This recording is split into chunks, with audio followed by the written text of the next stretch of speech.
What is up, guys? Welcome back to the Zach and Pat Show. I'm Zach. I'm Pat. This is the show about manhood, fatherhood, entrepreneurship, and the mentality it takes to be successful at those things. And we'll probably sprinkle in some helpful real estate advice too, because that's what Pat and I do. You know, guys, life can be tough. We can go through some things and struggle at times, but this is the show to let you know that you're not alone. So if you're someone out there going through any of these things, this is the show for you. All right, guys, let's talk about something we all need. High quality, comfortable, stylish clothing that actually holds up in real life. Whether you're grinding at work, hitting the gym, or just hanging out, the Normal brand has you covered. I've been rocking their gear, and let me tell you, it's not your average clothing line. They've nailed it perfect with the perfect blend of durability, comfort, style, whether it's a go-to rugged Henley, a hoodie, a button-down that doesn't make you feel like a stiff, the Normal brand is where it's at. The best part is you can support the show while upgrading your wardrobe. Just hit the link in the description below. Check out their collection. Trust me, once you try it, you'll wonder why you didn't do it sooner. The Normal brand. Made for real life, built to last. Now go check them out. Shout out to our friends over at Captain Beard Co. Guys, if you are looking for beard care products, shampoo, conditioner, body wash, give Captain Beard Co. a try. They have this unbelievable beard butter, balm, oils, and then it smells amazing. Ladies, if you're looking for something for your men as a gift to help with their grooming, check them out. Also, if you guys are looking to just set the mood one night, candles, unbelievably smelling candles, made with all natural ingredients here locally to St. Louis. Give them a shot. Also, while you're there, use the promo code Zach and Pat for 10% off your purchase. Hey there, guys. I really appreciate you checking out the Zach and Pat Show. If you can obviously tell, we are a newer podcast, but one way we're really trying to grow the show is trying to get up the amount of subscribers we have. So, you know, if you're watching the show and you're getting something out of it, we'd really appreciate it if you could click that subscribe button. That would help us out a ton. Please click that button. And now back to the show. We have a very special guest in studio today. She has a crazy resume here. So I'm going to let her kind of expand on it and tell us, a little bit about her for you guys out there that don't know her. But she's got a long career in broadcasting and entertainment. The great and powerful, the great and powerful stuff. Monica Adams. How are you guys? Good. Thank you for coming on. We were really excited about this. I appreciate. I've seen these guys in the hallway, and I'm like, "Hi, guys!" They're always so friendly, which is all I care about in life, right? So I end every one of my shows just talking about how you can be anything you ever want to be, but the greatest thing you can be is kind, and I will give that to you. You are every single morning I see you. Well, thank you so much. I appreciate that. Well, Monica, for the people out there that don't know you, can you give us kind of a brief summary of, kind of who you are and what you've done over the last however many years? Yeah, I started in radio 32 years ago because I keep forgetting. I keep forgetting to add on the 2 years because when I finally stepped away, it's been 2 years. But radio for 12 years, and then I did television for 18, all in St. Louis. I should say I started just outside of St. Louis in Festus, Missouri. Okay. And then DeSoto, my second job. And then I worked for WIL, which is a really incredible country station here in St. Louis.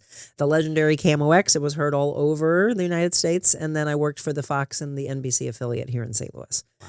Love it and very blessed. But as you hear from a lot of people, or I'll ask the two of you, do you watch the news? No. Not much anymore. Okay. No. Do you have anybody that you know that does? My parents. Parents, probody. My mom lives. Even that gets more. Lives by it? Oh, God. Okay, so she's one of them that was watching. Yeah. But the numbers were down and down and down. And it just, I was getting up at 1:30 and 2 o'clock in the morning to go do this and anchoring at 4 a.m. Did traffic for a long, long time. Did entertainment news. Did fitness stories. I'm also a personal trainer and a life coach and was bringing that all together. I was pitching ideas of fashion because I was always known for my fashion. And I was like, let's do this. And it was always falling on deaf ears. And it was just, it gets disheartening, right? Mm-hmm. You just keep getting knocked down. And I left Fox for opportunities that didn't exist at Fox. So I went to NBC, and the NBC affiliate allowed me to do some stuff, but it was during COVID. So it was a very weird time.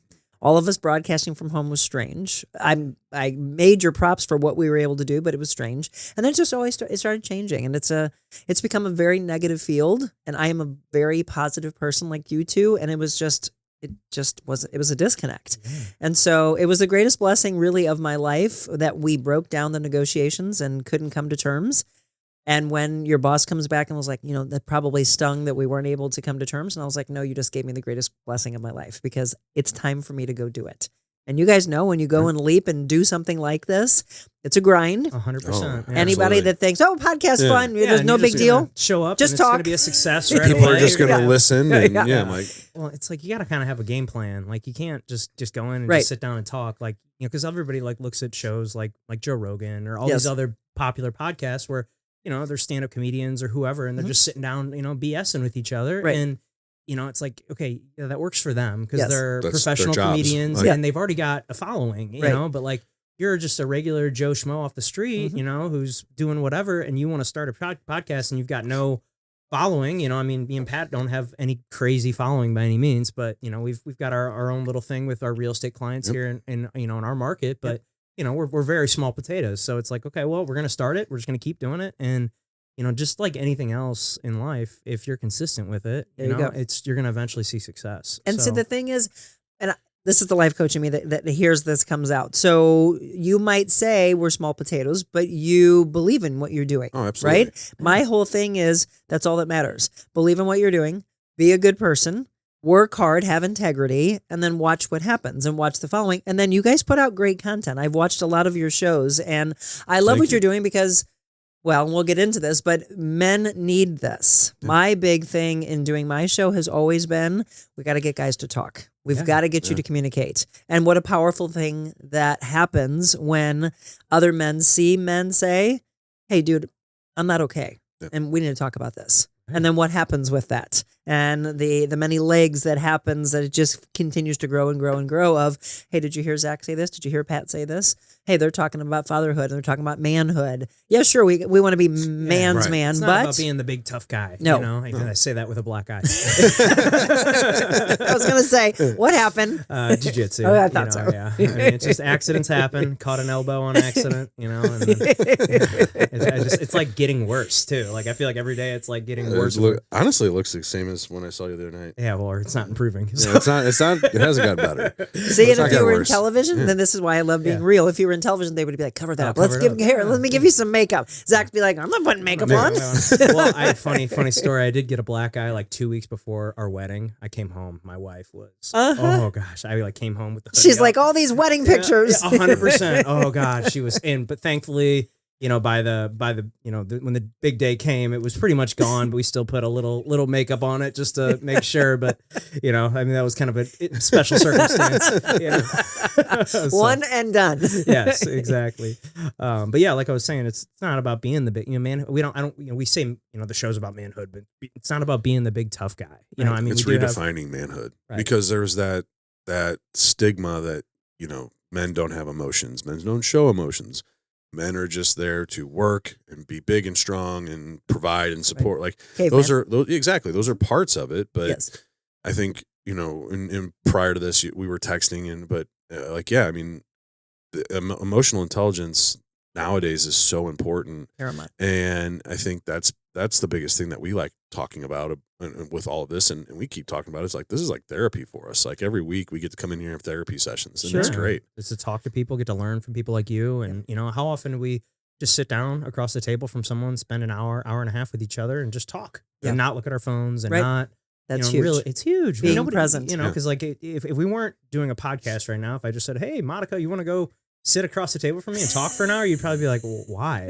Like maybe you'd say yes, but like it's like kind of an odd ask. Right. But hey, if we're gonna record it and like throw it on the Throw it out internet, to- like Exactly. people are down. you Yes, know? So yes. it's just funny how this is like kind of turned into what this is. And it's not even if people weren't listening, I'd still do it. Same. It is because, as you said, it is therapy, and you've got one person right next to you, and then you guys would talk about it, and then all of a sudden you go and talk to other friends. Hey, you know what we talked about? Oh, wow, I've been feeling that way, but no one's ever said anything. We say this a lot, that I think the breakthrough happened within the last 5 years during the pandemic, because suddenly it was like a new lease on life of everybody being able to say mental health. Even saying those two words used to be taboo. You're like, what? I'm depressed. I have anxiety, whatever. Oh, wow. So do I. But you're okay to say it, and you don't think you're going to get backlash or people are going to laugh at you or bully you. Right. Suddenly it became, it's okay, it's okay, it's okay. So as a life coach, there were more and more people that came to me to say, okay, I'm going to put this out there now. And I don't feel like I'm going to be judged because everyone's talking about it. And then now we look at the younger generation, and it's it's disheartening to see. I mean, you look at suicide numbers for how young it's getting, Oh, yeah. guys. It's really scary, which is why we need more of this, more talking about it, and more fathers talking to their sons about it. Because that's who really scared me was, okay, we looked generations ago and men did not hug their children. They didn't say, I love you. There were no emotions. Don't cry. Suck it up, right? Right. Whether it's on the ball field or it's in life. And I just thought, wow, that's detrimental to their health. Oh, for sure. Right. And now we're kind Absolutely. of seeing the ramifications of that. I Yes. mean, like you said, suicide is, those numbers are way up. I think we pulled the stat up on the show a few weeks back, but it was more men have died from suicide lately than women have died from breast cancer. Yeah, that's Isn't that wild? just sit with that for a second and let That's that marinate. crazy. Yes, it is. Like, You just gave me chills. That's like that's a wild statistic. And it's gotta I'm not change. trying to downplay breast cancer by any means, but like that the numbers are right there. Like, Yep. that's crazy. yes. Especially with, on the mental health side, that like breast cancer is something that just comes out of nowhere that you don't have any control of. Right. We have control of this situation. We have the ability to control the mental health, the suicide. Like we can talk to people. There's resources out there. There's things that are available for people that they can go to and get the help that they need to help fix them and get them through this tough time. But I don't know. It's sad. Fortunately, I have not lost anybody to suicide. But you hear about it all the time, and I'm sure, especially with your husband being in law enforcement, I'm sure that he has to deal with that in a whole nother realm. I mean, we had Colin on last week. That comes out this week, and we're excited about that episode. But that was pretty much all we talked about the entire show was mental health. Well, and it gets scary. A lot of people ask me that. Being the wife of a lieutenant with the St. Louis County Police, and when we first met, he was a sergeant. Actually, when we first started dating, he was patrolman, right? And then he works his way up through the ranks. My family and my friends all look at it and go, "Oh, we're glad he's not out there on the streets as much, right?" And I said, well, knowing him, he likes to lead, right? And he likes to teach. And so I do know that when those calls come in that he's out there. A lot of people here in St. Louis will probably remember the Blake Snyder incident. Well, my husband was the one on the scene within seconds of that happening. So you wrap your brain around that and go, well, that could have been him. Like, Right. he could have beat Blake to the call. And, You just gave me chills. Well, you have to know that day, this was a hard day for me. That day, I was doing traffic at Fox, and we get the call, and it's like mayhem in the newsroom. And all of a sudden, they come running out, and you see all this happening behind you. And as soon as I get done with the report and we go to a break, they're like, there was a police officer shot.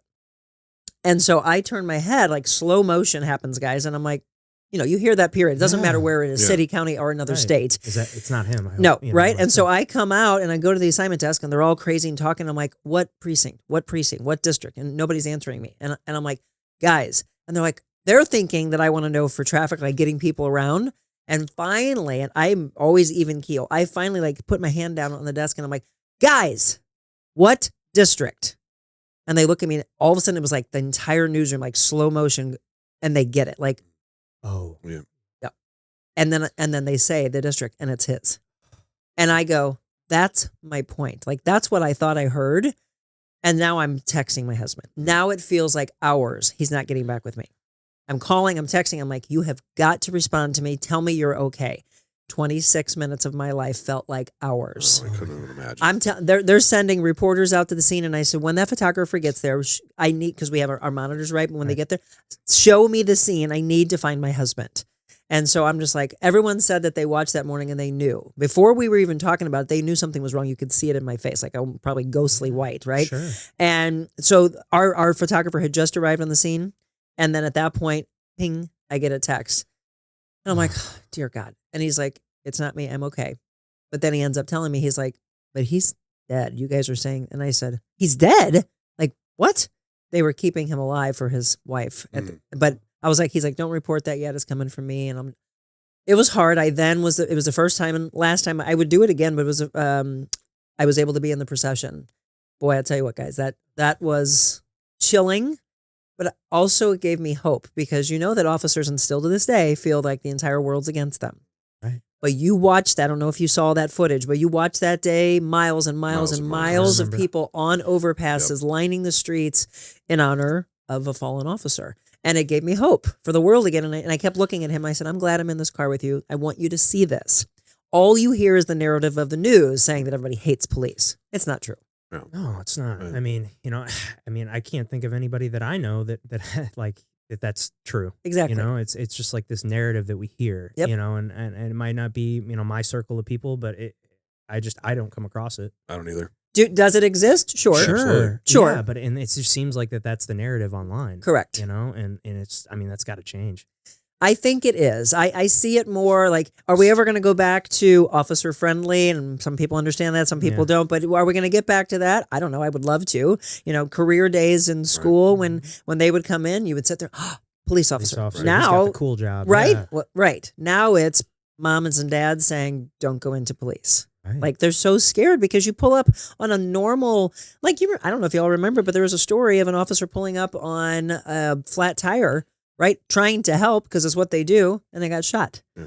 Now they have to pull up and assume that everyone's got a gun. It's the world has become crazy, and the number I don't know if you saw recently, but just how little officers we have in St. Louis City. Oh yeah. Oh, How we were talking short-handed about that they are. recently. Yeah, we were talking about Colin about how short staffed they are, and But then they get blamed for not showing up, and I'm like, they don't have enough officers to show Right. up at everything. Well, and we were talking about that, and it's just all my buddies that were Metro have moved out to the counties. Mhm. It's safer. It's Pays better better. pay. Correct. Conditions are better. They're treated better. Like I mean, I don't blame them. I would. I always get asked the question, how are you okay with being first it was the girlfriend and the wife of an officer, and I said, I have incredible faith that he will be delivered back home to me. But we do know that it doesn't always happen. And if it wouldn't, knock on wood, I hope that, yes, he will always be here and he'll be able to retire and everything will be fine with him. If it didn't, I would have to come to terms with it. Obviously, it would be difficult, but I would know that he was a true hero because they are. Any first responder in any military, those are our brave heroes. Absolutely. And they don't get enough credit. They certainly don't make enough money. right. That never makes the- sense. That's I think that's the barrier. Quite honestly, I think that's a huge barrier. That the reason that we're short staffed on it. Yes. You know, You're they gonna should be put your paid- life on the line for 40 grand. Yeah. I mean, Like It's ridiculous. No way. I always thought I think we would have so many more opportunities if the pay was halfway decent. It Right. just seems like like Pat said, putting your life on the line for 40 grand, Who wants to do that? Yeah, Right. especially nowadays. Good luck living on 40. Yep. It's Yeah. not. You can do it obviously, but it's not. You're not living a comfortable life, Right. And for you putting your life on the line every day, you'd expect Especially- a lot more. I mean, especially in a city like St. Louis, where you constantly hear hey, this is the most dangerous city in America, and you're Colin was like, yeah, he's like, it's not every day that you come in and you're like, what job do you go to, and you're seeing dead bodies on Right. a daily basis, See, and then going back to what we had said before about, depression, anxiety, Yeah. suicide rates, when they don't put that uniform on anymore, that's when we really have to be worried about them. Right. Because this just becomes a habitual thing. They just know they go through the motion. Then they either get out of it altogether for a myriad of reasons, or it's when they retire. And I used to liken this to a professional athlete or a CEO or a president when they're stripped down of what they feel is their identity, especially for men. Yeah. That's when you all need to talk. Oh, 100%. absolutely. Because you see it with everything, professional athletes, Yes. fighters, all these things. You tie your identity around I am a pro football player, I am a fighter, I am a president, I am whatever, and Right. then the second that you're not that, Mhm. you're like, what am I now? I'm just a regular guy, or I'm just a dad now, just a dad. But it's no, you have to kind of that's your new identity. Correct. Surround yourself with that and be take everything you can there, and and grow on it. And But not even just that, but the aspect of it, everybody, it's not, if you were to ask me what is it that you miss most about baseball, I'm gonna be like, the locker room, hanging out in That the locker room, camaraderie, that exactly. fraternity feel. Yeah, exactly. You're a part, you're in that locker room, you're part of an elite small number of people that made it to where we were at. Yep. Going through the same grind. We talk about it with jujitsu, we're close with those guys because we're doing something hard and battling with each other back and forth for as long as we're doing it. And we get close to those people. And that's the thing, is once you're out of it, you're alone. Right. And it's well, what do I do? Who can I call? Who can I talk to? Who can even if it's just as a distraction to which is not good. But that distraction is what helps a lot of people, especially I know. Cope. Yeah. and I think it's just all about finding community. It doesn't have to be jiu-jitsu, but it can be anything. To finding a great CrossFit gym, finding a great just a community to be a part of, a Yep. run club, whatever, Yep. just do something where you're with other people. And, and I do think doing something hard together I think that there's something to that really helps bond people. I agree. You know? And that's the thing. So whatever you came from, right? It's jujitsu, it's baseball, whatever. Doesn't matter what person does in life, but it is being able to have the transfer when you come out of it, that you don't just sit there and then don't talk. Mm-hmm. People turn to alcohol or whatever addiction, and then they get lost in it, and then they're so far into it, and it becomes, well, how do I get out of this? So if there is okay, I know this is starting to come to an end. I love to erase the word just, by the way. So you are a father, first and foremost, or you're a good human being, or whatever it is. My life coaching, I always ask this, like if I do motivational speaking, I will get in front of a big audience and I will say, who's the most important person in the equation of your life? Me. Okay, great answer. Most people don't say that. They're like, I know you want me to say me, but my husband, my kids, and I'm like, they are, but how can they be taken care of if you're not taken care of first? And think about the whole adage of being on a plane, right? You have a kid, you have to put the mask on yourself before you can take care of them. You got to breathe in the oxygen. It's hard because people think it's egotistical or they're going to be called this or that. And it's no, you got to be okay, Pat. You got to be okay, Zach. Then if he's not okay, but you're okay first, he will feed off of your energy of you being better. And it's that cyclical effect of, oh, okay, I get this. Once people can actually transfer that in their minds, watch what happens in your life. And how much better your relationships become, how much better you become. But it's a daily practice of it. Right. You can't pour into others if your cup's empty. Correct. Yep. Well, Monica, how did you get into all this stuff originally? Like, how'd you get into the entertainment, the broadcasting and everything? Like, was that something you always wanted to do from an early age, or like, how did it all start? I actually, and I still do, I have a deep love for medicine. And so I was studying sports medicine, physical therapy. I was an athlete my whole life. And the way I really got deep into, my ultimate goal was to be an orthopedic surgeon. So I was taking steps for that. And I went away to college my first year, didn't like the first college, transferred to Mizzou. And so I was studying medicine there. So most people, when they hear I went into broadcast, are like, oh, the J school. And I said, actually, no, I wasn't going into journalism at all. Yeah, because Mizzou has a really good. They have a phenomenal one. And I actually have interns getting ready to start with me that you'll see around the Okay. hallway that are from Mizzou, which I love having that connection back. My time at Mizzou is the most pivotal time in my life. So when I'm 19, I'm playing soccer. I was also playing for the Junior Olympics. All this was happening for me from an athletic standpoint. Then I'm deep into, oh my gosh, I love this, sports medicine, athletic training, working with athletes and everything. And then I have a massive blood clot. Sends me back home for 2 years. Haven't checked in a while, so someone can site check this, but it was and still may be the largest blood clot in medical history. Whoa. That you Really? would never know if I didn't tell you. Yeah, and it literally changed my life on so many levels. Who I am as a human being, the way I attack the world, the way I don't let others have power over me, the way I don't let others get to me because I know that life is so precious. So yeah, I had come back home. Well, I'm going to make it's a long story, but I'm going to shorten it down to so many levels of what happened. I was in the hospital at University Hospital in Mizzou, and they released me in 45 minutes and said that I had a pinched nerve cutting off circulation, which by the way is not medically possible. And I asked the doctor like 4 or 5 times, say that again, said it again, said it again, said it again. And then finally he looked at me like, why do you keep asking me? And I was like, I don't want to question him. He's the doctor, Right. new doctor, but I'm still training. And I was like, I got to get out of here because that's not possible. And so he's like, you can leave. And I said, how? And he goes, well, how'd you get in here? I said, I was taken by an ambulance literally across the street from my dorm. That's how bad it had gotten. So I went across the street. My friend was there to pick me up and releases me. He gives me crutches because I can't walk now and gives me 800 milligram ibuprofen and says that I can go back to school on Monday and play again in a week. And if I had followed that, I'd be dead. There's no probably. I would be dead. Every doctor has said this. So I come back home to go to my chiropractor. And I know a lot of people in the medical field go off on chiropractors. I'm going to tell you right now, that man nailed it visually. He looked and he's like, what did they say? And I told him, he goes, honey, that's not possible. I'm like, I know. That's what I was told. And he goes, huh? And he looks at my legs. He goes, looks like a blood clot to me. I'm like, no, it's just my back. I just hurt my back. I'm like, get me back to the game. So he goes in. Smartest thing that man did that day was not adjust me. Yeah, Because that what he was thinking may have been wrong, right? And you could see in his face, he didn't say, can you go get a second opinion? but I think he was trying to get me to read between the lines, and we didn't. I mean, he did his thing. We left, went back home. My mom put me in the tub that had these like little jets that you could, like, acting like a hot tub. Got into it. 20 minutes later, got out, and I had a massive lump that had formed on the inside of my leg because I do have a clot that we don't know about, and all it did was break it up. My mom screams for my dad and takes me to the hospital up in North County. We went to Christian Northeast because we lived in Florissant.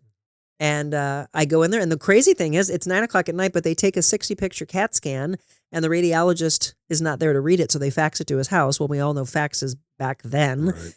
It's not a clear picture. Right. And so they admit me and say, we may not know for another day, week, month, year. We may never know, but we're going to keep trying to figure it out. And all I keep thinking in my head now, after all these years, is a chiropractor literally looked at me and said Right. it. And you guys can't, that's crazy to me. They came back in the next morning and still didn't know. He no sooner walks out, he comes running back down the hallway and says, don't move. And I was like, very funny. And I used to play around with this doctor, like, we had a great relationship together. And he's like, he hands me a bedpan, don't move. Because I was like, I got to go to the bathroom, doc. And he's like, don't Right move. there, yeah. Right? He's like, you have a massive blood clot and we're taking you into special procedures. So that moment, I want you to think about that. When you're told that kind of information, what do you do with that? How do you consume that? Right. Yeah. It's My mom's like, you have always been the eternal optimist. She's like, I saw fear in you briefly. She kept the fear. I got rid of it and was like, fix me. Yeah. All I kept thinking was get me back to school, get me back to my life, get me back to my game. And my mom was obviously pretty worked up and fearful. I more so felt sad for her because here they are wheeling her daughter out with like literally in seconds. And I just kept thinking, oh my gosh, you got to help my mom.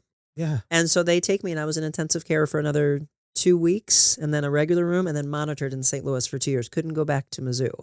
wow. But here's the big part of the story. 3 days into the hospital, 3 days into intensive care, they tell my mom and dad, she's going to die today. So What? think about that in life. So my mom takes that information from the doctor and says, do you have anything else to say? Not my daughter, not today. My dad looks at the doctor and takes what he says. It's like- gospel. Yes. Oh man. Right? Like most people would. And then he looks at my mom like, almost like, don't disrespect the doctor, right? And she's like, do you have anything else to say? And he's like, Mrs. Adams, I need you to listen. Your daughter's going to die. Her clot is right next to her heart. There's no way, definitively that she's going to make it. And she says back to him again, do you have anything else to say? Not my daughter, not today. And my dad's looking at her like, Jackie. And she's like, I'm going to leave. And so she goes out and she's got tears in her eyes when she walks into my intensive care room. So I can tell something's wrong with her. And I was like, what's wrong? And she's like, oh, honey, I'm just, you're going through so much. She was told, don't say anything to her because you got to keep her spirits high. In fact, I'm not told this story for 2 years Oh wow. because I always dismiss it as though, no big deal. Yeah. Like they fixed me, they right? fixed you. Yeah. And then she finally goes, I need you to sit down. I need you to understand what happened that day. And she's like, you were not supposed to be here. And I said, or I was. And Right. she's like, oh my gosh, what a transfer of the way you think at life. And I said, he could have taken me or whatever your beliefs are in life. I could have had my life end that day. What was the reason? And from that day forward, guys, I have forever said I was kept here for some greater purpose, and I'm just going to continue to do the work that comes to me, whether that's life coaching, whether that's personal training, whether that's stepping away and leaping. And from the entrepreneur side, let's do this, but let's provide positive to the world instead of waking them up to the negativity of the news. Let's teach people that every breath in your lungs is a blessing. I know at any point how quickly life can be taken away. And I don't know. I mean, other people are, and it's hard because people will hear the story going, well, my kid was taken or whatever. I don't know those answers. None of us know why. Right. All I know is every doctor that was a part of that. I had students from all these universities coming in and doing studies on me in some of my hardest times in those next couple of weeks. But I got what they were learning from it. And the whole time me watching that, what I was learning from it, then what was I going to do with that? How was I going to take that? And so to take this long, it's like I said, it's an even longer story, but to wrap it back up, I take all my electives to transfer back to Mizzou. And for the heck of it, I take a broadcasting class and the rest is history, Wow. which is crazy. But my mom's like, I told you, if you listen to your mom, I always believed that you needed to do something that you either spoke or you wrote. And she's like, I told you, you always do that. You did that really well when you were little. And then all of a sudden it all came back to me. And I was like, okay, interesting. But I still use my sports medicine background and all that in my personal training. So I use them both because people usually ask me, like, which one do you like better? I love them both. That's why I do them both still to this day. But crazy, powerful story. but that is my story. And so I look at every part of my life and it all goes back to 19. That's crazy. So That's awesome. wow, amazing. Well, I mean, you've lived through the evolution of media from radio to now digital platforms. Do you think what's the biggest change in everything, and do you think people trust the media now? No, and it just depends on what network you watch, right? So if someone's watching, and they have to understand this, if someone's watching Fox, is it Fox owned and operated, or is it an affiliate? Back during, let's go back to Ferguson. During Ferguson, we had to actually take those mic flags off because they would look at Fox and then have the narrative of conservative side, right? The Republican side or the right, whatever you want to think. And there was all this hate. And so for the reporter's own safety, you would just have a naked mic with no flag on it whatsoever. You even had to watch having a light on. I mean, it was a crazy time period. But then the same thing, it could be, okay, if you've got NBC, then you're a liberal. Not necessarily, right? Yeah. But now it has become, is anything really news anymore? Or is it whatever narrative they want you to push? That's how it's become. And so who could you trust? People don't trust the media anymore. So that was like, well, why be a part of this? Right. No one wants to watch it. They don't want to wake up to negativity. They want some hope. They're not getting it from that. Those positive stories we would do were few and far between. It needs to be more, or more of a balance of it. But how do people consume anything news-wise? It's on their phones. Yes. And it's short, right? But if they want more and they're seeking it out, that's why we do longer form. Right. And I would be shocked if you don't have guests in here that constantly say, thank you for giving me more than 2 minutes to tell my story. Yeah. You can't do it in 10 minutes. Well, that's the thing. Everybody's like, oh, I'll keep it short. I'm like, no, go Don't. long. No, we got a plenty of while time here. Yeah. You know? And it's like, that's the frustrating thing about, the news. Anytime I watch any sort of like regular TV now, I'm just like baffled by the amount of commercials. Yes. And you're just like, oh my gosh. Yeah. Like they get 5 minutes to talk and then it's 10 minutes of commercials. And you're just like, and that's, I think that's why I originally started like listening to podcasts originally. I was like, oh, they just keep going. Like I don't have to like wait for commercials or anything. Like they just go the whole time. Yep. We'll have people left and right and they're like, okay, do we have to go? Like I go, stop looking at your watch. Yeah. Keep talking. Tell your story. Let's keep going. But I think they're so used to if they were blessed to have any attention by the media at all, they knew it was, okay, I got to talk so fast to try to get all this information in because 2 minutes is up. If you're lucky, you got 3 to 5 minutes, but there's so much that needs to be told. Or if you were, and I will say this, there's a true art to storytelling in that media that I came from, because you have to consume all of that information in your interview, all the footage you shoot, come back, edit it all together, and take it all down to a minute 45, minute 50 if you're lucky. And you're just like, how do I do this? That is a true art of writing and storytelling. And there are some incredible storytellers, but I always was like, but I know there's more to that. Like, I want to hear more. Right. That's why I'm so glad that some of the true great storytellers that are still in the media, they do now have a separate podcast. They're allowed to. We were not. Really? No. Yeah, I was gonna say, like, keep the long form of it, keep the whole interview, but just, you can condense it down into the reels now that's essentially what we do. Yes. Yes. We just give you, I look at them as like, just like little advertisements to go watch the full thing. Yes. Right. Here's a little tease for you. Did we get you? Well, then here's the whole thing. Here's the whole hour and a half, whatever it is. Yeah. And break it up and consume it in 15 minutes if you have to, because we all know everybody's busy. Yes. That's what I do. I listen to podcasts every day, and it's like, it'll take me sometimes 2 days to get through one, or whatever. It's like, because every time I'm driving, I throw it back on. Okay, I catch another 15, 20 while I'm going to pick the kids up, or whatever it is. Yep. And so you're gonna get through it eventually, and it's fun to get. I look forward to like long drives because it's like, I get to. I can hear the whole thing. Yeah, I got this. I'm right in the middle of this one. This one's getting good, and so I look forward to. I just love consuming them. It takes me a few days to finish some episodes because a lot of ones I'll listen to are 3 hours sometimes. And it takes me a few days. Well, and it serves you better. That's the whole thing. I always come back and I will always go, all right, how does that work for you? Or how does that serve you? Or how does that fuel you? Right. So if it was, I used to do this, and people would laugh at an audience and I would go, I want you to understand something. I want you to know how much power you give to a news anchor. And they're like, what do you mean? And I said, think about this. I don't care whether it's 5 a.m., 6 a.m., 7 a.m., whenever, because everybody's habit, right? They'll go and they would, in the past, turn the news on. Or if it's radio, turn it on. In the first 10 minutes, it's never good. I'm just going to tell you that, what we would call the A block was never good. There's never anything positive that comes out of that opening block.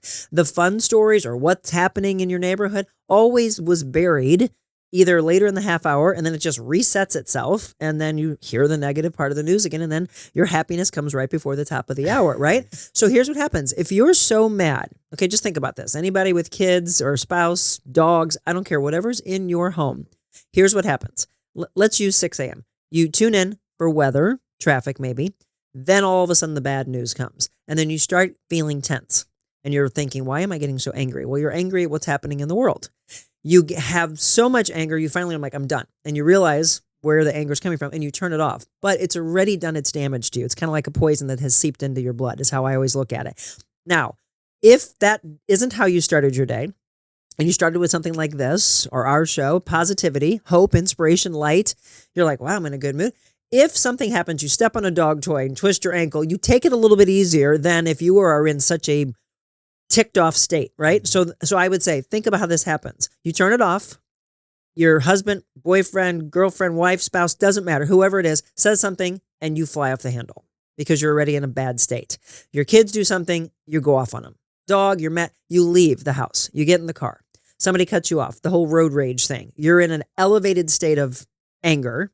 You look at a billboard, you don't like it. Somebody on the radio says something, you don't like it. You get to work, your coworkers, you see where I'm going with this? Yeah. But you are in a horrible state, bad day altogether. You come back home and you can hear it in me. You're exhausted.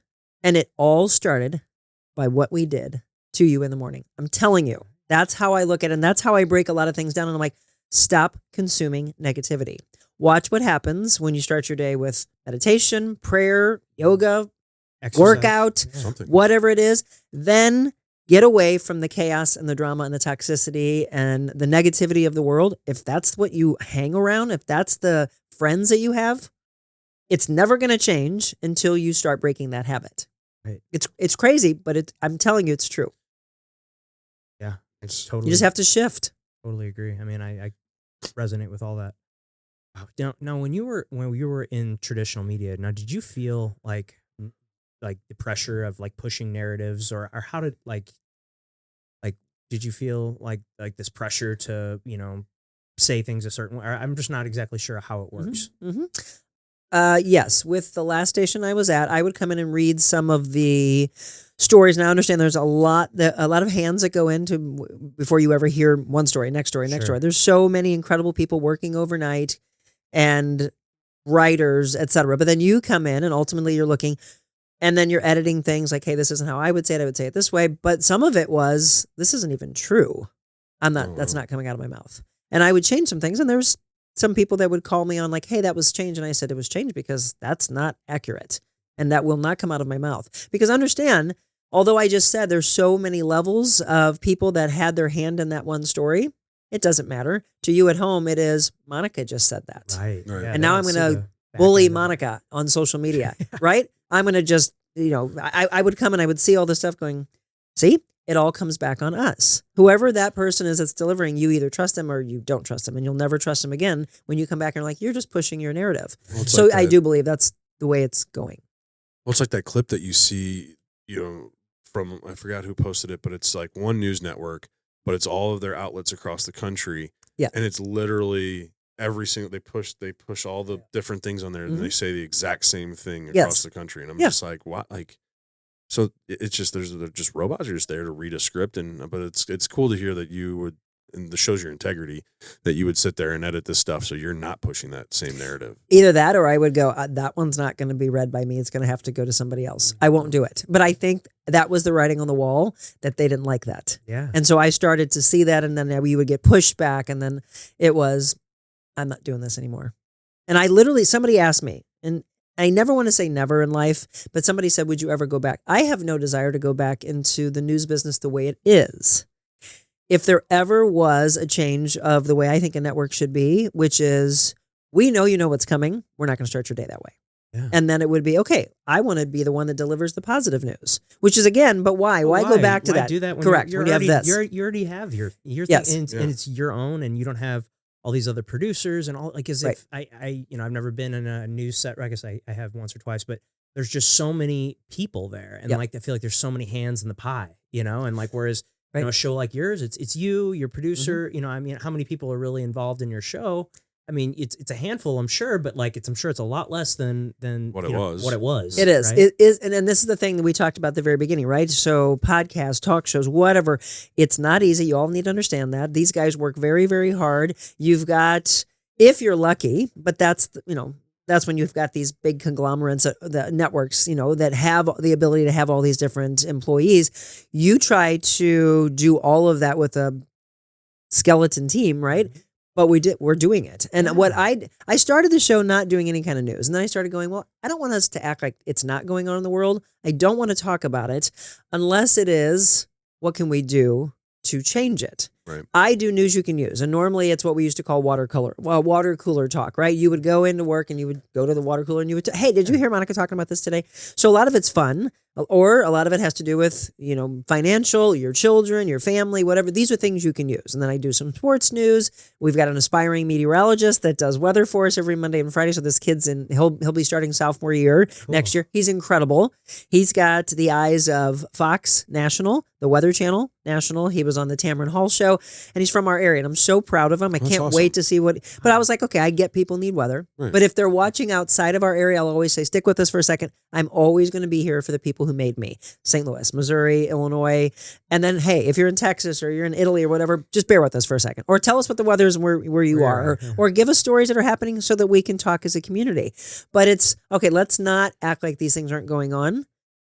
But let's just not one story after the next story after the next story just all be negative. So yes, it's fun to be able to say, I'm going to produce the show I want the way I want to. I can direct the show. I can guarantee you that the television stations hate that we're all able to do all of this, because all it's doing is taking away Eyeballs off them. Oh yeah, eyeballs, and of course from the financial standpoint, that's why you hear everything in the. I mean, there was a Forbes article that talked about what we're doing right now, guys, as a multi-billion-dollar industry. And when I saw that, I'm like, Why am well, I not in? what? Why am I not doing it? And that's why I did Leap. That's there. I mean, so for so many reasons, it more so was, I want to bring to the table what I think serves people every morning better. And I'm live every morning at 7 a.m. That is crazy. to Yeah. me.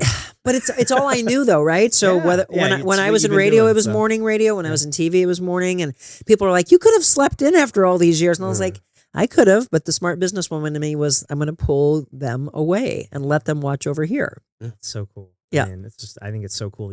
So it's Monday through Friday, 7 a.m. So Monday through Friday, 7 a.m. And then we also started a Wet Your Whistle Wednesday. So we do in the afternoon, there's a local winery that has us come out. And sometimes it'll be that, or there's other liquor stores, whatever, that might want to have distributors that want to talk about bourbon, or now tequila's the new thing. yeah. I'm like, we had the owner of Una Vida. Yes. in here that's the thing now. And I'm like, tequila, really? Yeah.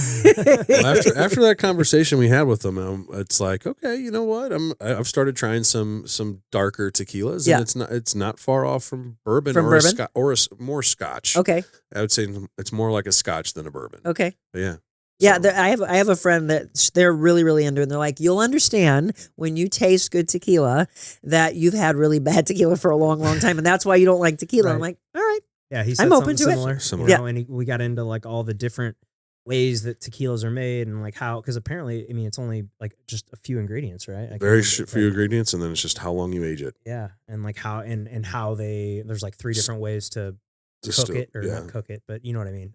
Distill it. Distill it, Yeah. or whatever. So yeah, it was very, very interesting. I knew nothing about tequila before that conversation, but that's like a perfect example of like, we have someone on and I legitimately learned something. Like, Which I learn love. something with every guest. And Well, it's we like, should, I always say every single day we should be a student of life, right? Absolutely. And want to just absorb like a sponge and learn about this craft, or learn about what I like. We started doing generational talk, and I was like, the greatest thing we can do in life is take somebody of a younger generation, mid-generation, older generation, and just listen. Right. So I had them, I went and spoke to this entrepreneurial symposium at St. Charles Community College, and there's like 250 students there. And it was so beautiful to watch them all just like glued, like eye to eye, just because they're wanting the information. Like, that's what they all want to do now. They don't want to go and work for corporate America. They want to be an entrepreneur. So they're like, okay, asking all these questions. And I'm like, hey, get up on stage. Let me have like 5 of you finish this sentence. So now it's become the new thing that we're doing of, I wish this generation understood this, fill in the blank, about my generation. And I'm like, go ahead, do it. And so it's so cool and a lot of it's been like 18-year-olds or 21, 23, 25, 27-year-olds. Now I want to go the other way. Now I want the 40, 50, 60, 70 on up to say, okay, here's what I wish you understood about us. And then all we have to do is listen and then start talking, right? We go back to communication. If we do that, we have more respect in the world, which has got to happen. What have you learned from some of those 18 to 20-year-olds? They keep saying, and I agree with them, and I actually have not witnessed what I hear most people in life say, which is that they're entitled and they're lazy. It's all, I mean, they're being labeled like crazy. You're lazy, you're lazy. Think about that. Right. If you heard that when you were a young boy, well, I guess I'm lazy. Yeah. Right. Because you becomes your gave power to identity. it. Yeah. Right? And I'm like, you can't give power to it. So I don't believe you're lazy. You're here today, and I've watched all of you like this. Like, you want all the information. You're writing feverishly down. So I do believe that you're going to take that. I watch my own interns that I've now hired. So I've got a 25-year-old director now, but he was my intern over a year ago. I have new interns coming in. I'm like, you never know. If you work hard, I might want to hire you. But what I want is I want you to show up on time. I want you, all I ever ask is that you give me your best and that you're a kind person, align with our mission, and watch what happens. So their big thing that they keep saying is, I wish people would understand that we do want to show up for work. We do want to work hard. I'm like, understand that there's a lot of you, but I think it goes back to what the media wants to say. The media wants to say that they're lazy, that they're entitled, and that they don't want to work. And yes, there's ghosting that takes place. And yes, I don't understand when some of them, but I believe it's a smaller percentage, show up to work and then don't show up again. So do those things happen? Do they break up in text? All those communication things do need to change. But I feel like all that stuff's kind of, I've always always happened. been there. It's Right. always been there, but now it's It like didn't it's have just a- it more didn't have a- available. yeah. You know, and it's like everybody's got a way to communicate. We're all so connected with our phones. Yep. You know, with social media, just with just being able, the ability to be able to call and text anyone from anywhere in the world at any time. Like, we're all way more Instant connected. gratification. Yeah, Yep. it's what we're surrounded with. So, you know, I think it's kind of always been there, but like, I mean, obviously there's no way to know because we can't go back in time and give them phones. Nobody and see gave what it a it'd be like. voice back then. Right. Right. And so now it's just it's more prevalent just because it's so just all right here. There was one girl I thought it was interesting, and she's like, I know what I want to say, Monica. She said, I just wish that people understood that there doesn't have to be a timeline for everything. And I said, I need more context to that. And she's like, okay, for instance. And I just, in my head, it was smiling, going, what she doesn't understand is this has always been there. She's like, well, for instance, I'm getting ready to go and be around family for the holidays. And I just wish that they understood I don't have to have the perfect job right now. And I don't have to be engaged. And I don't have to have, and I looked at her and she goes, why are you smiling? I go, honey, that has always been there. And she goes, seriously? And I said, absolutely. I go, I can go back to my mother's generation where, oh my gosh, if you weren't married when you were 25, you were an old maid, right? and she goes, are you serious? And I said, oh yeah. I'm like, they had to have kids already. And I said, here you are, you're 24, 25 years old. And think about that. And she's like, oh no, that would be crazy. I'm not even thinking about that. And I said, yes, but that's also a lot of the stories in the news of women wanting to establish themselves and Right. waiting until later. And then, they're in their mid 30s and even approaching 40. And oh my gosh, I don't have a kid yet. What's going to happen here? Right. And she's like, oh, and I said, same thing. You get a new boyfriend, you surround yourself with, whatever the holiday may be. Everyone's going to go, when are you getting married? Right. I remember when I got engaged and she goes, it happened to you. And I was like, it happened to me 10 years ago. Jim and I get engaged and they're like, when's the wedding? And I'm like, I don't know. We literally just got engaged. When are you guys having kids? I'm like, holy cow. right. Yeah, Yes. Chill. So when she Pump heard the that, then brakes. it was exactly what I wanted, which was us talking together Yeah. and her having the realization of, oh my gosh, it's always been there. I'm like, see, this is all we need. Generational talk. Yeah. I love that. So that's a new segment I'm so happy about. That's Wow, really cool. that'd be a lot of fun, actually, I'm definitely gonna, for sure. it's amazing. Well, I mean, you've successfully transitioned through multiple different platforms of media, and what is it that drives you to keep your authenticity?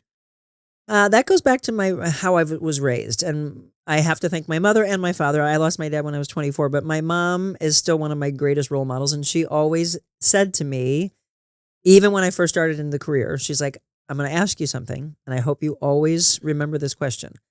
Please tell me that you're never going to feel like you are too big for your britches. That's how she used to say it. And she's like, I don't care if you get to be Oprah status, never get too big for your britches. And I said, well, I won't, because this is how you raised me. And sure, it's very easy in the field that I was in. There are a lot of egos. And I understand everybody comes back and goes, well, don't we all have a little bit of an ego? A little bit's fine, but do you let it get to you? Are you conceited? I have a lot of confidence that, by the way, as a woman, for a lot of other women, it's so funny because you have women that are scared by that, or they want to be catty and say stuff about it. And it's like, why don't you want to learn more from Right. that? I learned confidence, but I learned that every single day. And I look at filters and masks and fakeness that people put out in the world. And I guess this comes from my life coaching. It doesn't serve anyone. So we can look back. I go back to the generation thing again. You can look back forever ago. And I talked about this on my show actually the other morning. You can look at my mom's generation, and they would all look at these Hollywood actresses that had 23-inch waists, which just blows my mind. insane. Exactly. Yeah. And I was like, did they, or were they sucked in with a corset? They were, Right. Yeah. right? But it was the belief that that's how all women should look. Okay, so then you go magazine articles, looking at Hollywood films, and it's always women trying to measure up, measure. And what happens to that? Eating disorders. Yeah. Absolutely. So many levels of things, not believing in yourself, all of this, I'm not worthy, I'm not good enough. But then it also happened to a lot of men. Men have to look this way, or you would get ridiculed for this, or in the ball field, you're not this, you're not that. It's all these things, and I always say it's like chaos. But then how do you consume it? You guys to think about that. If we can today start making people think and adjust and shift the patterns of the way they were. I don't care if you're a man or a woman, or you're an adult or you're a child. If you start to rip it down, be raw, and decide today's the day, I'm going to show the authentic side of me. I just did a show this morning and said, I'm coming on to you without any makeup on.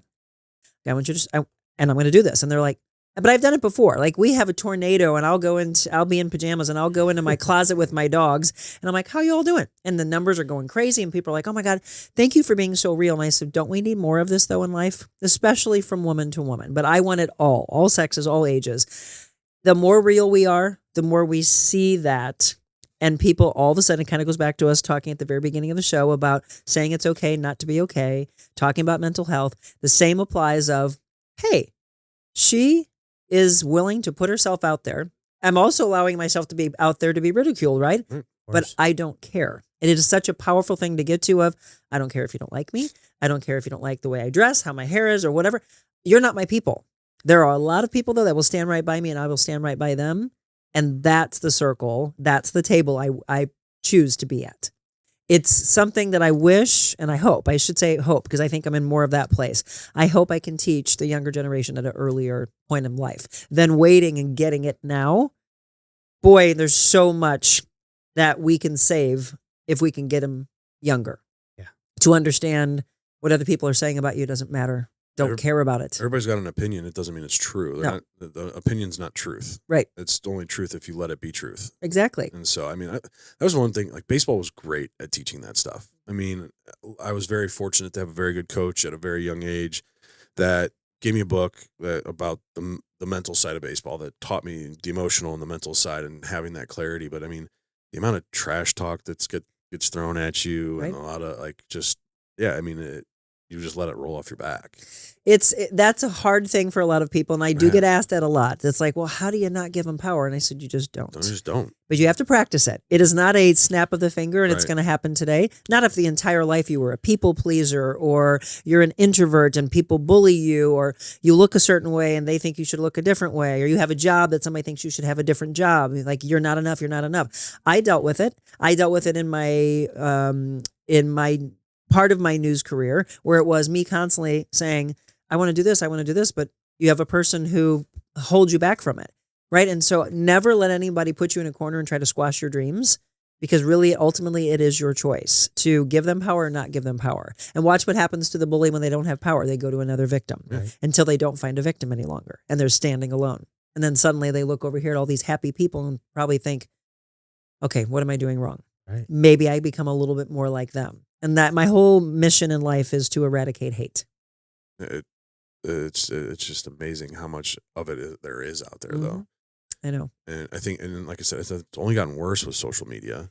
I mean, It like, has. social media has its good and its bad. I mean, I think on the good side, it's made the conversation about mental health brought it to the table. Yep. You start seeing more and more.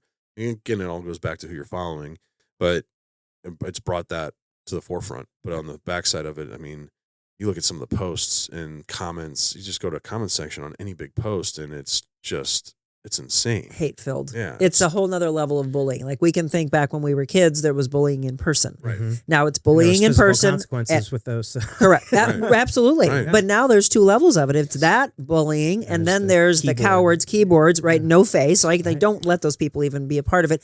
And a lot of people are like, I said, all they want so bad for you to go toe to toe with them. Right. Delete them, block them immediately. It's the greatest thing that you can do. Ignore Don't them. give Yeah. them power. Yeah. Right. Yeah. That's what they want. Yeah.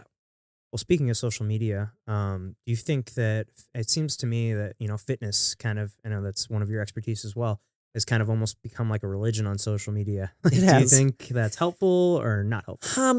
Again, let's go back to Pat. It depends on who you're following. Yeah. I choose to follow people and that's the same thing. My list of people that I think are actually good trainers in our area is very small. I hate this. Like I will always be a trainer because of this reason. Zach, let me have your phone for a second. So if I was personal training you and I would say, all right, Zach, this is the exercise I want you to do. Okay, do that. And I'm doing this and I'm not looking at you.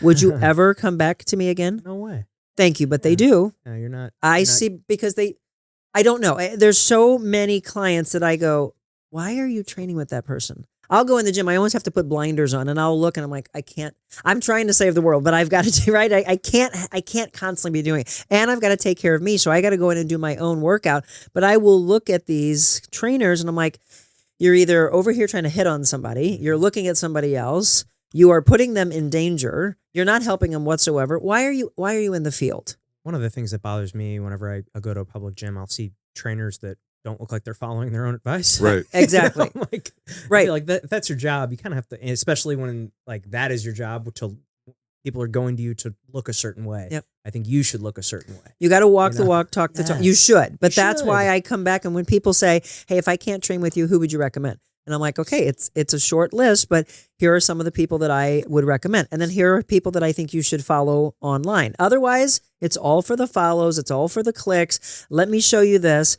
One of my dear friends who I think is an incredible trainer, she's like, Monica, doesn't it infuriate you of every single video? And we get it, right? They're trying to get guys to look at them. You don't have to show an exercise and show your butt. Do it from an angle and actually show the form of it. Right. If you know what you're doing, you don't need that. And then wear the tighter and tighter and tighter. I'm like, oh my God, why are you even wearing any clothes at this point by looking what you're wearing? But Right. and then it's become okay, we can do this exercise and let me try to outdo it. And for what reason though? Right. It doesn't even serve a purpose. But to the general public, they don't know that. So they're like, well, I'm going to try that. And then they're breaking bones and they're ending up in ER because of some stupid thing that serves no purpose except for people to get the clicks and the follows. Right. Yeah. I feel like you could put that in with pretty much anything now. I mean, I'm seeing it with baseball. There's a hitting instructor out there that has one successful client, Aaron Judge. That's it. And Really? he's here in St. Louis, actually. He calls him Teacher Man. He's got this weird hitting philosophy now because Aaron Judge is successful with it. All of these hitting instructors are teaching it, and like nobody's Aaron Judge. Aaron Judge is Aaron Judge. Do you know who Aaron Judge is? I don't. Okay.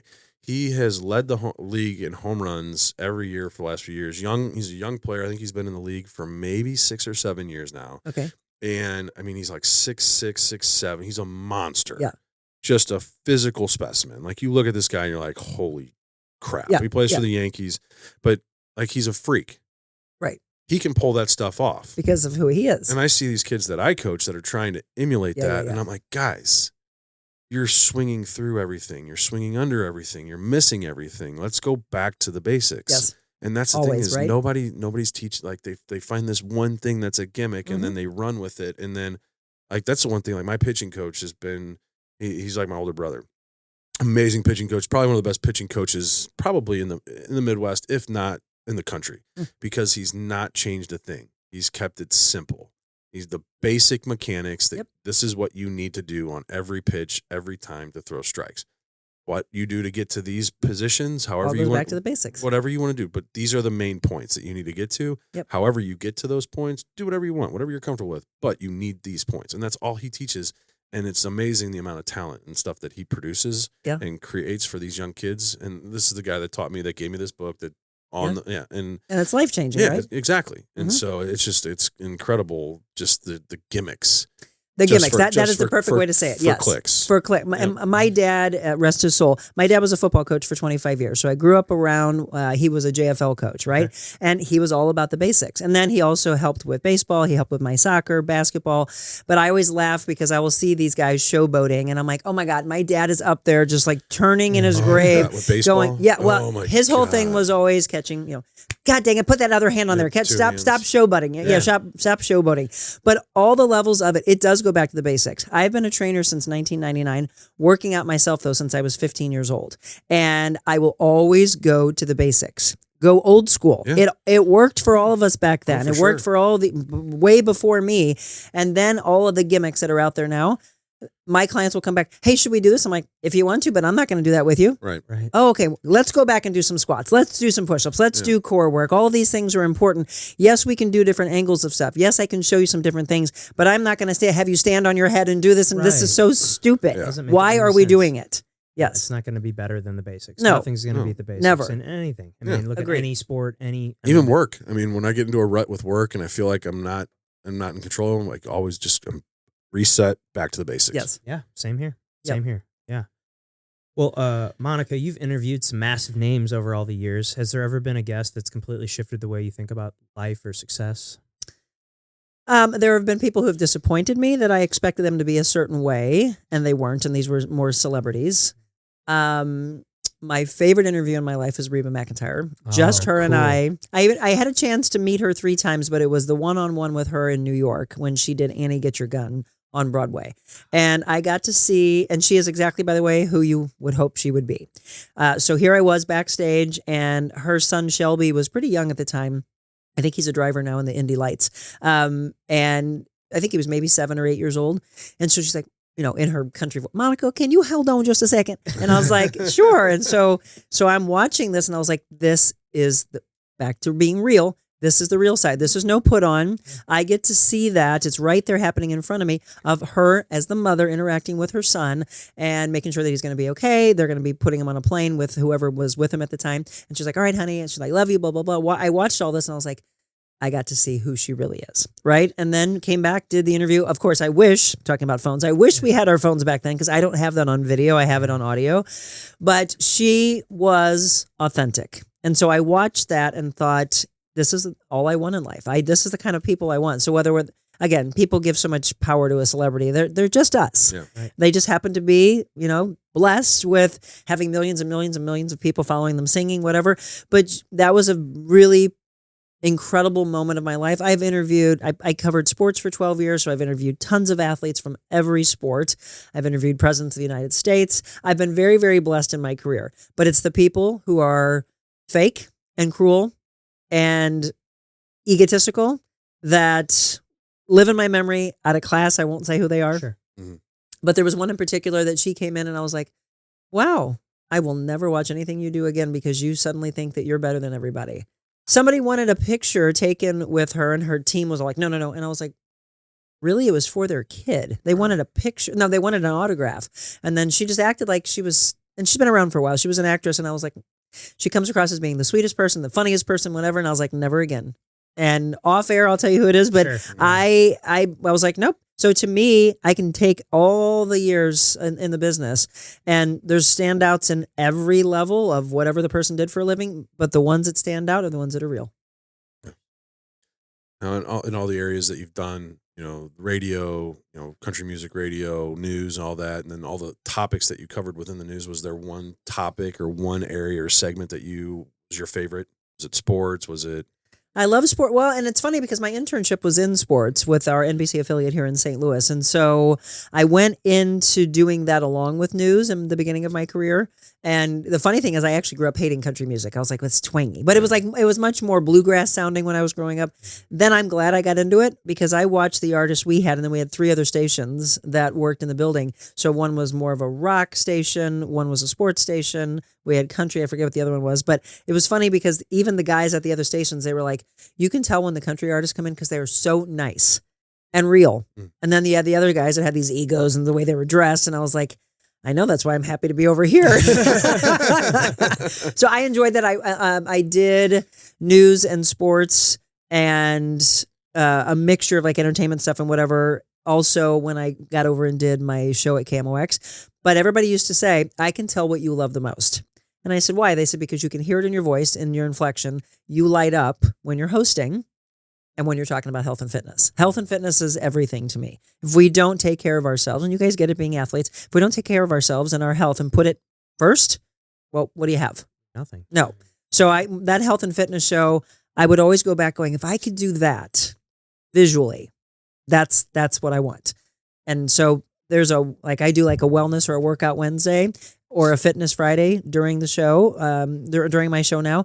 But we did during the pandemic, Monica's motivational moments. One of the things I love the most. So that's what would probably stand out, Pat, there's a lot of things. I would have to sit down and think anything else, but I loved what we did because I think it was really changing lives when everyone felt lost during the pandemic. And I have to thank Channel 5 for this. They came to me and said, you gotta do what you do best. Give them hope. And I was like, well, what do you want it to look like there? I don't know. Whatever. People come to your page on Facebook, whatever. You put something out there. Everybody always says, I feel like you're talking to me. And wherever it would come from, like I would say my prayer in the morning or meditate, and I'll be like, what should I say today? And then it would just come out of me. And then I would have all these people say, oh my God, I feel like you're talking to me. And I'm like, evidently I am. Or you or him or whatever, whoever it was. And so we started thinking, well, let's put that together into a segment. And then suddenly 2 years in, they just stopped it. And I'm like, why are we stopping it? Like literally just didn't even give any warning. It was just done. And they're like, well, everybody's starting to go back to work. They're going back to the gym. We don't need it anymore. And I go, oh, you missed it. Now more than ever. Right. But it was a blessing because if we had continued it, I wouldn't be able to do it now. And so it's a big part of the foundation of my show of always put that motivation out there for, or give them some hope and inspiration. Whatever the wellness umbrella looks like, whatever falls underneath that, I always want to incorporate that. So I think it would be that. That's awesome. Yeah. Very cool. I mean, and speaking of Monica's motivation moments, internally, where do you go internally to stay as motivated as you are day in and day out? Very good question. And it's funny, right as I was walking in to do the show with you, an old friend of mine from WIL, he goes, I don't think I've ever asked you this. Are you ever not in a good mood? And I said, sure, we're human beings, but I don't stay there. Like, do I let things sting? It is very short. Where growing up, and that's why I said earlier, I would love to go back and teach at a younger age to not let it stick with you. I find my own motivation probably going back, like I said, to that 19-year-old. I always go back and talk to her of, you're still here for this purpose. So do we get phone calls of a dear person that is in our life that they've lost their life? Do we have a sickness? Do we have things that pull us down? Yes, but it's how long do you stay down with it? I talk a lot about what we learned from failure, or I want to be remembered for this quote. So this would be on my gravestone. The greatest rewards in life come from the most uncomfortable walk. And think about that. You have to get uncomfortable. You just go through life and you're just, I don't know. People are just floating around and just staying comfortable in life. And I'm like, well, how's that serving you though? So you want a better job, you want a better relationship, you want to be a better father. What are you doing? What are you putting into it? For me, I get up, I don't give you 100%. So if I was your employee, you would be like, dang, every day she comes in and gives me 150 to 200%. I've learned throughout the years, my dad always said, always do your best, so I'll never forget that. He instilled that in me. So did my mother. And then I do that to anyone who listens to me, watches me, my clients that I feel blessed that I'm able to personal train or life coach, or if I'm speaking to 10 to thousands, it's what can I leave you with that's going to make you attack your life in a whole nother way? How can I help serve you better than everything that's pulling you down? But again, you have to think of who's in your life that's holding you back. Or for those of you that are going through life and you're just feeling like, oh, here we go again. I hate what I do. I don't understand why you stay in it. Yeah, why? You're the only one who has control of your life. Yes. So why, if you're in a job you hate, or if you're not happy in the relationship you're in, or whatever it is, you're the only one that can change that. Right. It's a choice. And I understand, like we said before, it doesn't just happen. And there are some people who literally do just take the leap and they have no plan at all. That's not me. No, I agree. And you guys probably not either. But there are like that. correct. And if it worked for them, great. I mean, this was kind of a leap. I will say us doing this was kind of a leap, but we sat down and we mapped out we knew we had to go in with some sort of game plan, but yes.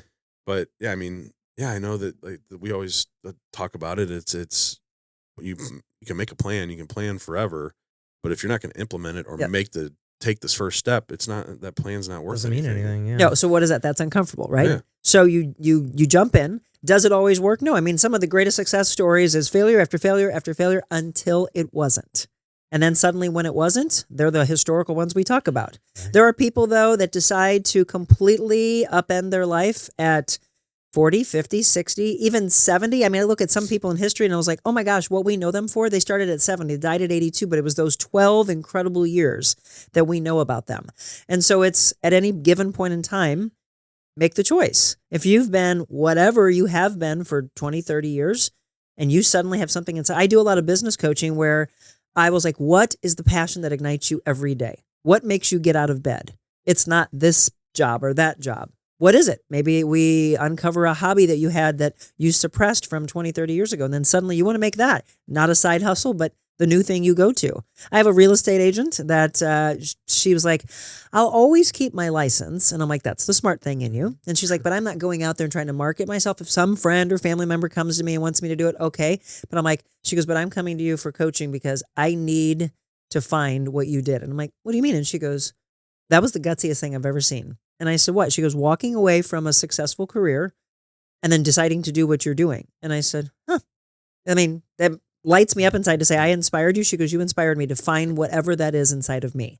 And I'm like, great. And so it's hard because then it was like talking to a husband and, whoa, what do you mean? What do you mean? Right. So where's the income coming? And it's scary for me when I was leaving. My husband went into a little bit of a freak out mode. Right. And he was like, how can you sit there and continue to smile? And I'm like, my dad actually appeared to me, even though he's been gone for 30 years, he appeared to me when I was in Cabo San Lucas. Audible, I heard him, and then he just kept showing up every day. And then it was like, I'm like looking for the writing on the wall, looking for signs, and I got really discouraged because I was like, I'm leaving here and I can't find out what this message is. He appeared every single day in the summer of 2022. And then we come back home, it's like 2:00 in the morning, and I raise up and I'm like, oh my God, I know what it is. Dogs are barking. My husband's like, what? Like he's sleeping, right? And he goes, you just went to bed and said, you don't know what it is. And I go, I know, he just came to me. And he's like, well, what did he say? And I said, he said, darling, I need you to be ready like you've never been ready in your life. And he's like, well, what the heck does that mean? I go, I don't know, but I'm excited. And so 3 weeks later, the doctor I was personal training for decided to end the program. And then about 2 months later, Channel 5 and I can't come to terms. And that ends. So you hear what's happening? Yeah. Money's going away, scared, uncomfortable. All I kept doing was resetting and going back to, all right, my dad's telling me to be ready like I've never been ready. My husband's like, okay, yeah, that's fine. Your dad can be talking to you, but where's the money coming from? And I'm like, I don't know, but you know me and I have resilience. And I'm going to figure it out. My dad taught me when I was young, have a backup plan, right? He also used to say, don't always rely on a man. And I understand the guys hear this going, that's where it came from. No, it's independence that we're taught. Yeah. It's not that we don't want you as a part of our life. But being dependent upon someone is a dangerous thing. So we all have to have our own dependence and then we blend together, right? You take the strengths of both and that's why couples last. But it was have a backup plan, honey. So I decided to have a backup to a backup to a backup. And it was several things. And I said, it's not like I'm not doing anything. I still have my personal training clients. I'm still life coaching. And now 10 years prior, someone had said, you realize you're your own brand, don't you? And I went, oh my gosh, and it came back to me like the rush of the ocean of whatever they said back then didn't make sense at that time. It wasn't my time. Suddenly it became, yeah, Monica, you're an MC, you're an auctioneer, you're a life coach, you're a personal trainer, you do motivational speaking, you're a radio host, TV. What do you want to do with all of that? Make it a brand. I also do design and wardrobe consulting for men. That fashion's been a big part of my life. That's 8 jobs, folks. Yeah. That's a lot. But do I do all of them every single day? Because people are like, you can't do all of them. No, I don't work 8, 10, 12 hours on each one of those. I'm able to now set my own hours, set my appointments, and fulfill myself. And it's a beautiful place to be. I'm going to tell you, though, I am not alone in that. All of you could sit down and start writing going, well, yeah, I do this and I do it well. I want to do something with this. Whether you do it as a hobby to fulfill your soul or you actually do it and it becomes something you teach and it's an income. So it was all of this. And I'm like, thanks, Dad. You opened my eyes. That's awesome. Yeah. Wow. Yeah. It's a really powerful story. Thanks. Very incredible. I'm glad we have you on here. This is this has been incredible, yeah. Monica. I really appreciate you coming in and absolutely spending time with us. I know you have a very busy schedule, so we don't want to take up too much more of your time. But we always end the show. You've already answered it. But we're gonna do it again just so you can say it again and we can So You answered it already, but you went on your gravestone. We call it the tombstone game. We Okay. play it at the end of everything. We keep it off our questionnaire when we ask, but we call it the tombstone game. Here lies Monica. What's it say on your tombstone? That's a mantra that I would want to be known for, but I believe it is all she wanted for the world was kindness. And she set the tone for that. And now all we have to do is finish it. It's Or perfect. continue it, I should say. It's perfect. Amazing. Yeah. Well, thank you again for Thank your you. time. This has been phenomenal getting to know you and Yes. spending You some as time well. with you. I mean, like you said, we see each other in the hall all Yeah. the time, but we haven't really actually gotten to like sit down and chat. So this has been amazing. All you guys out there, check out Monica's show. Like she said, every morning at 7 a.m. on YouTube. Yeah, we're on Facebook, YouTube, X, Instagram, Rumble, and LinkedIn. So we just keep On it building all. because we know a lot of people don't Right. want to be on social media. So I made sure that we were on YouTube, but then I have people are like, hey, what about Rumble? I was like, at the time I didn't know about Yeah. Rumble. So I love to build the platforms. And then we drop, the only thing I do that's recorded on Thursday mornings, we drop a podcast on the audio platforms. Okay. And we usually take one of the shows from throughout the week, and then we take that and we package it and put it together on Thursdays. But I need you two to come on the show. Yeah, we'd love that. Love to. We'd Yeah. love that. I want Yeah. to talk about the importance of manhood, fatherhood, and just how far it goes and how it affects mental, physical, spiritual. That would be amazing. Love to. We'd love to do that. Good. Absolutely. Good. Let's do it. Yeah. Well, thank you guys for tuning into the show. If you haven't clicked that subscribe button for us yet, please do so. That would help us out a ton. Click that like button as well. Comment what you thought below, and we will see you next time.